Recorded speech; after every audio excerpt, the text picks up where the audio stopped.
For the first time in history, people and machinery are working together, realizing a dream. A uniting force that knows no geographical boundaries without regard to race, creed, or color. A new era where communication truly brings people together. This is the dawn of the net. Want to know how it works? Click here to begin your journey into the net. Now, exactly what happened when you clicked on that link? You started a flow of information. This information travels down into your own personal mailroom, where Mr. IP packages it, labels it, and sends it on its way. Each packet is limited in its size. The mailroom must decide how to divide the information and how to package it. Now, the package needs a label containing important information, such as sender's address, receiver's address, and the type of packet it is.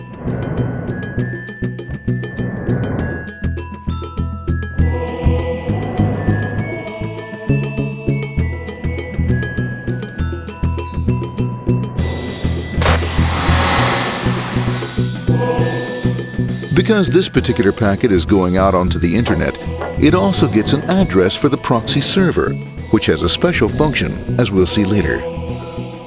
The packet is now launched onto your local area network, or LAN. This network is used to connect all the local computers, routers, printers, etc. for information exchange within the physical walls of the building. The LAN is a pretty uncontrolled place, and unfortunately, accidents can happen.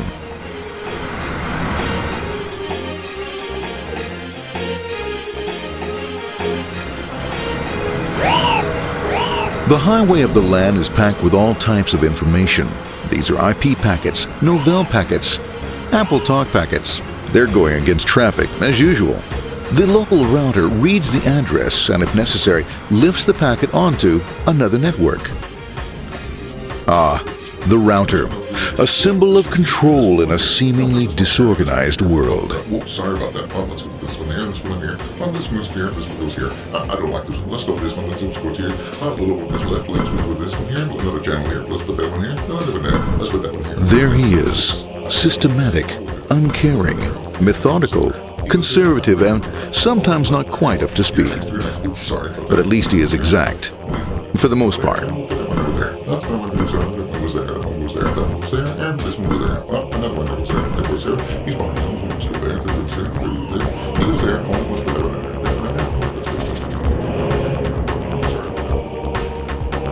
there. As the packets leave the router, they make their way into the corporate intranet and head for the router switch.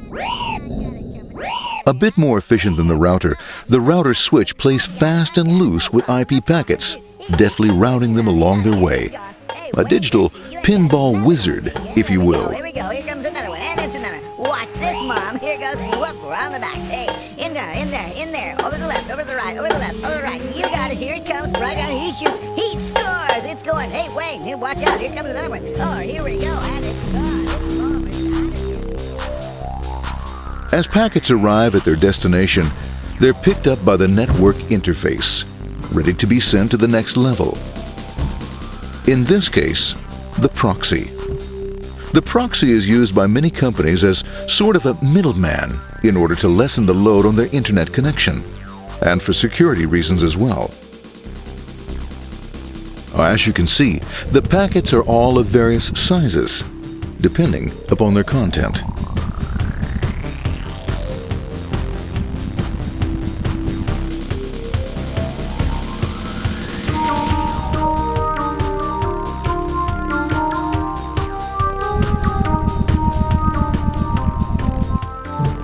The proxy opens the packet and looks for the web address, or URL.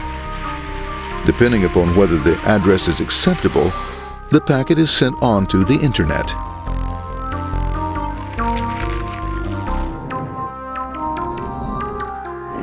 There are, however, some addresses which do not meet with the approval of the proxy, that is to say, corporate or management guidelines. These are summarily dealt with. We'll have none of that. For those who make it, it's on the road again.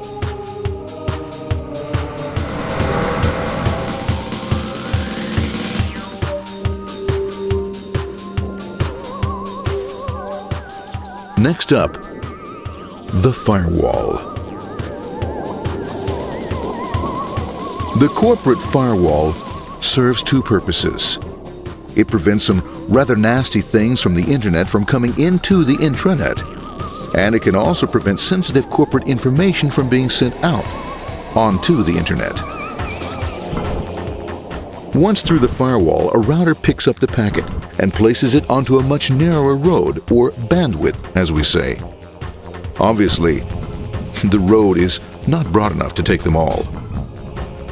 Now you might wonder what happens to all those packets which don't make it along the way.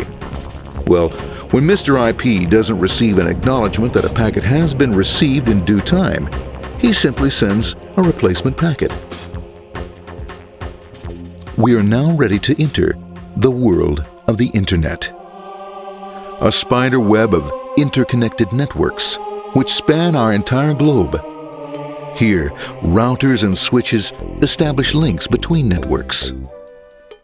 Now, the net is an entirely different environment than you'll find within the protected walls of your LAN. Out here, it's the Wild West.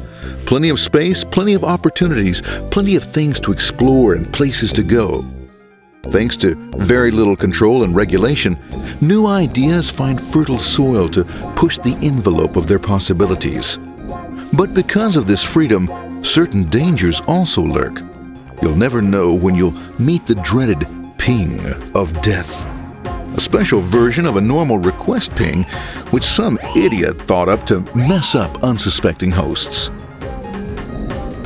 The paths our packets take may be via satellite, telephone lines, wireless, or even transoceanic cable. They don't always take the fastest or shortest routes possible, but they will get there. Eventually.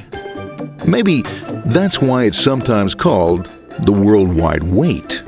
But when everything is working smoothly, you can circumvent the globe 5 times over at the drop of a hat. Literally. And all for the cost of a local call or less. Near the end of our destination, we'll find another firewall. Depending upon your perspective as a data packet, the firewall could be a bastion of security or a dreaded adversary. It all depends on which side you're on and what your intentions are. The firewall is designed to let in only those packets that meet its criteria. This firewall is operating on ports 80 and 25. All attempts to enter through other ports are closed for business.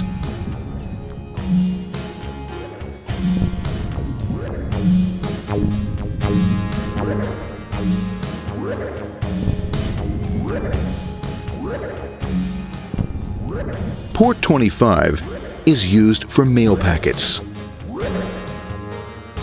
while Port 80 is the entrance for packets from the Internet to the web server. Inside the firewall, packets are screened more thoroughly. Some packets make it easily through customs, while others look just a bit dubious. Now, the firewall officer is not easily fooled, such as when this ping of death packet tries to disguise itself as a normal ping packet. It's okay, go on, it's okay, no problem. Have a nice day, be out of here, bye.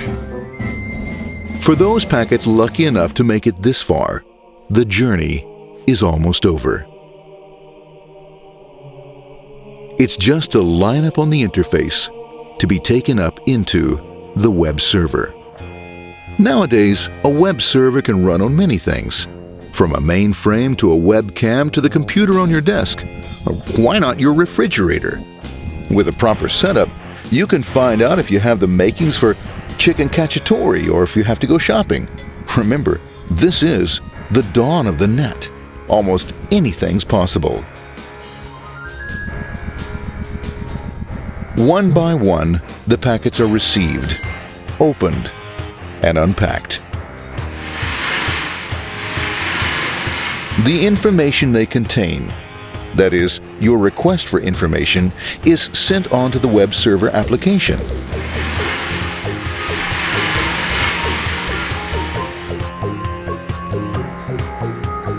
The packet itself is recycled, ready to be used again, and filled with your requested information.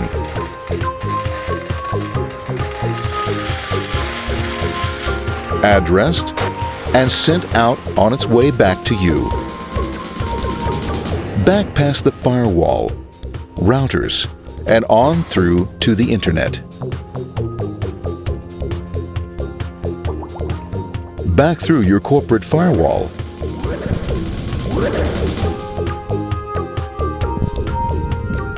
And onto your interface. Ready to supply your web browser with the information you requested. That is, this film.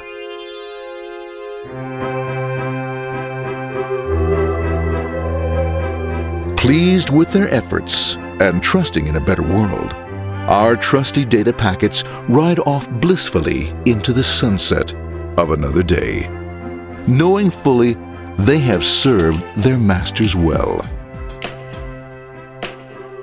Now, isn't that a happy ending?